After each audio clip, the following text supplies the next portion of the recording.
नमस्कार, मैं हूं गंगेश गुंजन। आम आदमी पार्टी के नेता और दिल्ली के मुख्यमंत्री अरविंद केजरीवाल यहां रांची आए और उन्होंने यहां मुख्यमंत्री से मुलाकात की। हालांकि मकसद जो साफ तौर पर दिखता है वो पिछले कुछ दिनों से लगातार पूरे देश में भ्रमण कर रहे हैं। उसके पीछे कारण ये बताया जा रहा है कि जो सामने साफ तौर पर दिखता है वो ये है कि दिल्ली सरकार के अधिकारों को लेकर जो सुप्रीम कोर्ट का फैसला आया उसे केंद्र सरकार ने अध्यादेश के जरिए एक तरह से निरस्त कर दिया या उसे दरकिनार कर दिया, और ये अध्यादेश राज्यसभा से पास न हो, पारित न हो, इसके लिए वो यहाँ रांची आए और इसके पहले कई जगहों पर विपक्ष, जहां भी विपक्ष की सरकार है वहां पहुंचे समर्थन जुटाने के लिए।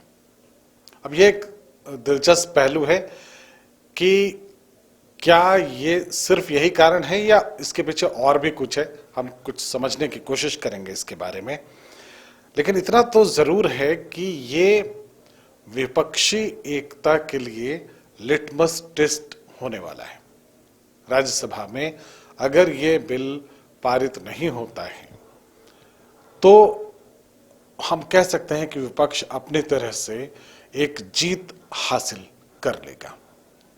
लेकिन अगर किसी भी तरह से सत्ता पक्ष इसे पारित करने में सफल हो जाता है तो ये विपक्ष के लिए बड़ा झटका होगा, और इसकी टाइमिंग आप मार्क करें, ये 2024 के ठीक पहले होगा। तो जो विपक्षी एकता को लेकर जितनी बातें उठ रही हैं इस पर एक सवालिया निशान जरूर लग जाएगा। हालांकि अरविंद केजरीवाल ऐसी कोई कोशिश नहीं है जो वो नहीं कर रहे हैं। अब यहां दो बातें जो कि मैंने आपको कहा कि ये प्रत्यक्ष तौर पर दिखता है ऐसा कि अरविंद केजरीवाल सिर्फ इसके लिए कि राज्यसभा में ये पारित ना हो समर्थन जुटाने के लिए निकले हैं। लेकिन क्या इस यात्रा को सिर्फ यहीं तक सीमित रखेंगे अरविंद केजरीवाल? क्या विपक्ष में जो नेता बनने की होड़ पिछले कुछ दिनों से चल रही है, आप देखेंगे पूरे विपक्ष में जो भी बड़े नेता हैं वो कोशिश कर रहे हैं कि विपक्ष की धुरी वो बने और विपक्ष उनके इर्द गिर्द घूमता रहे, केंद्र बिंदु वो बनना चाहते हैं। क्या ये उस कोशिश में भी एक बड़ी जीत नहीं होगी अरविंद केजरीवाल की अगर वो जीत जाते हैं? अगर वो जीतते हैं तो निश्चित रूप से वो उसे इतना सिर्फ वहीं सीमित नहीं रखेंगे, बल्कि वो ये भी कोशिश करेंगे कि विपक्ष के नेता के बतौर उनको मान्यता मिल गई, ये भी बात वो साबित कर सकें। तो इस पूरी कवायद को सिर्फ इस रूप में नहीं देखा जाना चाहिए कि दिल्ली सरकार के जो अधिकार हैं उनको लेकर जो अध्यादेश केंद्र ने जारी किया है ये सिर्फ उसी से जुड़ा हुआ मुद्दा है। अभी आप हाल के दिनों में देखेंगे तो ये जो विपक्षी एकता की धुरी बनने की जो चाहत है वो कई लोगों में पनपी, फिर ठहरी, कहीं थम गई है, कहीं चल रही है, लेकिन कुछ ना कुछ अड़चन जरूर है। अब जैसे केजरीवाल निकले हैं तो केजरीवाल के साथ साथ अब उनकी बातों को लेकर, केजरीवाल के साथ न आने को लेकर एक बात कांग्रेस की तरफ से भी उठ रही है। अब केजरीवाल के साथ कांग्रेस नहीं तो विपक्ष की धुरी बनने की उनकी चाहत खत्म हो जाएगी, और जो बीजेपी को रोकने की बात है वो भी शायद वो ना रोक पाए।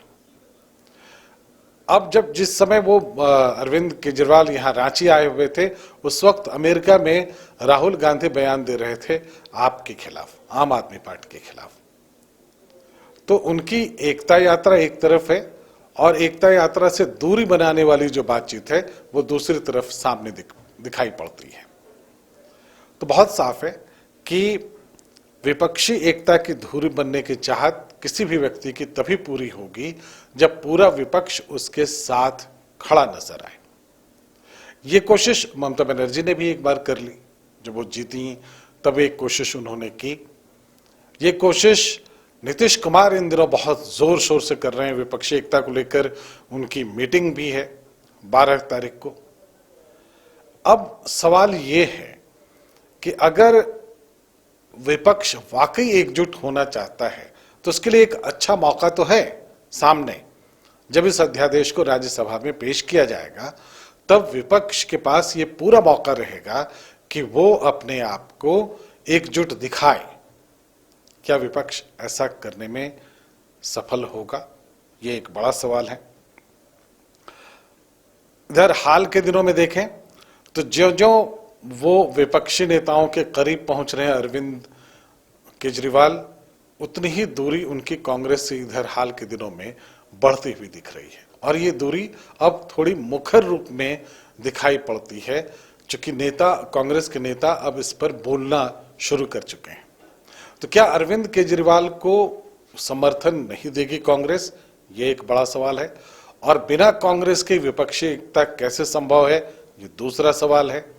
तीसरा सवाल ये है कि क्या इसमें मीडिएट करने की कोशिश कोई कर सकता है, जैसे नीतीश कुमार हो, ममता बनर्जी हो, स्टालिन हो या शरद पवार हो। क्या कोई बड़ा कद्दावर नेता सामने आएगा जो इस समय बीच में आएगा और विपक्ष को एकजुट करने की कोशिश करेगा? ये तमाम सवाल अरविंद केजरीवाल की यात्रा के साथ साथ चलते रहेंगे, तब तक जब तक कि सरकार इस अध्यादेश को लेकर सदन में नहीं आती है।